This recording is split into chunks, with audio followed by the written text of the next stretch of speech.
Glute-focused barbell RDLs. The barbell variation allows us to load our glutes with a little more weight relative to dumbbells, and overall helps us develop strength in our posterior chain, including the back, glutes, and hamstrings. This movement can also be performed using a trap bar, as we will discuss later in the video. Just like all other glute-focused RDL variations, how we initiate the movement is super important. Here we initiate with a hip hinge to bias the glutes. This is very different than braking at the knees, which will bias the quads. Instead, this is a backward and forward motion with the hips while maintaining a slight knee bend. The knees will not travel forward. Instead, we brake at the hips and drive the glutes back with the weight in our heels.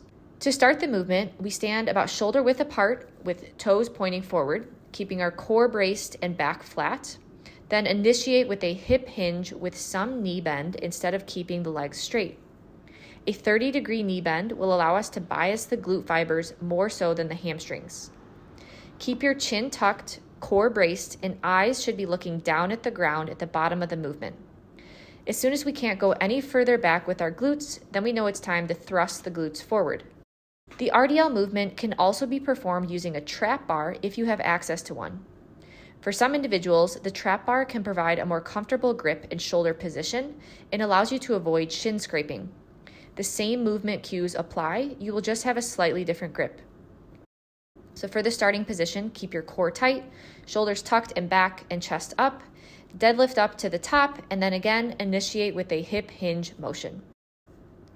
Some common mistakes of the RDL movement include going too low. Remember, as soon as your glutes can't go any further back, we don't need to travel any lower.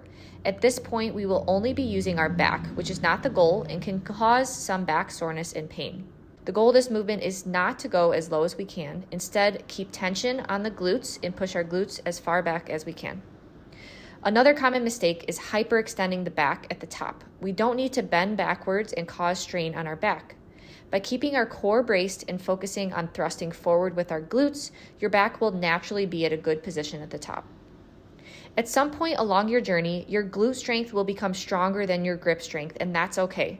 This is where grips come into play. Our glutes should be stronger than our grips, as our glutes are some of our biggest muscles. So we love these Versa grips, which we've had for over 10 years, which allow us to lift a little more weight with our glutes and avoid having our grips be a limiting factor in glute gains.